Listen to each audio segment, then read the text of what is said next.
Hey guys, Brad Ween here, and in just a couple of weeks, we got UFC 127 Penn versus Fitch at the Acer Arena in Sydney, Australia. Now, it looks like it's going to be a very exciting card, but I'm just going to be talking about the four main card fights, which is Carlos Condit against Chris Lytle, George Sotiropoulos against Dennis Siver, and Michael Bisping against Jorge Rivera, and the headliner, BJ Penn versus Jon Fitch. So first up, right off the bat, we got Carlos Condit against Chris Lytle. Both these guys are great fighters. They're both great on the ground. Condit just came off a really nasty, awesome knockout against Dan Hardy, and just really showed how scary this guy is. Like, he literally knocked his head clean off his shoulders. Chris Lytle, if you know who Chris Lytle is, of course you do if you're watching this, he is a dangerous dude on the ground. And, I see this fight mostly going on the ground. They'll stand around each other, they'll kind of trade. And eventually, I think Chris Lytle's going to get him down. He's going to go first, but Carlos will be cool with it. He'll be calm and crazy cool. And I see them a lot of working in each other's guards. One will reverse the other and so on. But, Carlos is he's really great. He comes out of Greg Jackson's camp, which I can't praise enough how great this camp is. Greg Jackson, that man is a smart man. He's really got a good head on his shoulders, and he has great fighters like John Jones, Diego Sanchez, GSP, just to name a few, Shane Carwin, just to name a couple. But Carlos will be smart in this fight, and I think he's going to pull out, I'm going to say, a first round guillotine choke for the fight, and I think that's how it's going to happen. And so, Carlos Condit, first round, guillotine. Now, next up is George Sotiropoulos against Dennis Siver. George has been on a complete tear since he's been in the UFC. He has great victories, dominating victories over Joe Stevenson and Curt Pellegrino. And he just came off a sick Kimura win over Joe Lozon. And in that fight, it really showed how good George is. Some people may say, well, Joe Lozon was just tired, and George just wore him right out, and then George knows when to capitalize like that. So Siver he's also he come off two great wins. He won a great dominating battle against Spencer Fisher. Spencer's a good vet. To see Siver come off this great win, it was actually good for him, and he came out. He beat Andre Winner with a sick choke. Like, he choked his ass out bad in the first. But I gotta go with my boy George. George is just I never seen this guy so good. His talent is incredible.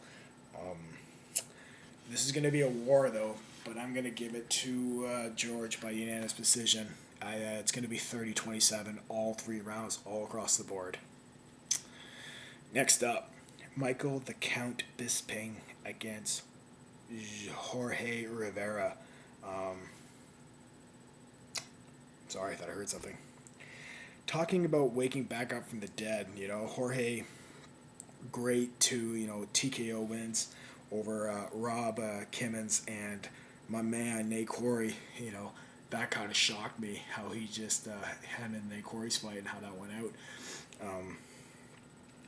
But he's definitely going to have his hands full against Bisping. Bisping just came off two good wins. It kind of shows him that he's finally comfortable with himself again after his loss against Vanderlei Silva, which was an awesome fight. And I think, this fight's going to be an all-out slugfest. These guys are going to look to beat each other bad, and because they both got something to prove. This is both a great test for both of them.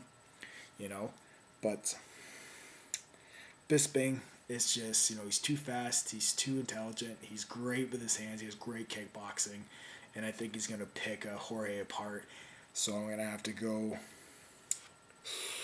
Bisping, second round knockout, and it's going to be the knockout of the night. Watch. And last but not least, we have the main event, BJ Penn against Jon Fitch. This fight is going to be really tough to call, Excuse me, both fighters are amazing. BJ came off that, he came off 2 tough losses against Frankie Edgar, the lightweight champ right now, and, Frankie was just too fast for him. He was just taking him down at ease. But he had a fantastic 21 seconds? Yeah, 21-second knockout against Matt Hughes. And that just, I think, brought back out the the fierceness that is BJ, and how he was when he first was fighting at lightweight, how fierce and intimidating he was. And so this will be good, especially against Jon Fitch. Jon Fitch, he's kind of getting a little bad rep for not finishing his fights. Last of his 8 fights have all gone to decision. If you tally that up, that's a lot of time in the cage, either getting beat or just wearing out your body. But, this is going to be really hard to call. I can only see this fight going either 2 ways. BJ Penn catching him in a submission while Fitch is on top, or 2, Fitch is just going to lay and prey on him, pretty much just sit on his ass, just keep taking him down and just laying on him, getting back up, taking him down, laying on him, getting back up. It's either going to be a really exciting fight or a really boring fight, and I really hope that it's not a boring fight, because I'm sure, Fitch's trainers are telling him, if you got the speed and you got the takedown, take him down and just lay on him. But the thing with BJ, he's so flexible, and his Brazilian Jiu-Jitsu is so outstanding. He's also got to keep that in mind. Fitch can't get caught in anything stupid. BJ can easily wrap his legs around his head, arm, anything, and that'll be it. But, if I have to go with my gut, and I'm going to go with it, I think BJ Penn is going to pull up a 3rd round submission. Now, this is how I think it's going to come out. It's going to be, Fitch is going to take him down. It's going to be a rather boring fight in the first 2 rounds. They'll just stand up, trade, take each other down. I think Fitch will be winning most of the fight, but the 3rd round, I think BJ, he will get him, and he's going to start getting him in an omoplata. But then, as he has his arm, he'll tuck his foot underneath and get Fitch's head, his chin underneath the thing, and I think he'll get him in a gogoplata. I really think that's how it's going to go out. So I'm going to say Penn, 3rd round, gogoplata, and that's going to win sub of the night. I think the fight of the night is probably going to go to George and Dennis Sivir. I think that's going to be a great fight. This card looks like it's going to be a great fight, and I can't wait to see it in a couple weeks. But that's my predictions on UFC 127, February 27th. And be sure to tune in for my results and recap that I have. I usually have it posted around Sunday or Monday after I get a chance to watch the fights and analyze them. But yeah, guys, make sure to tune in to UFC 127. It's going to be amazing. And be sure to tune in to my recap and results. See you guys.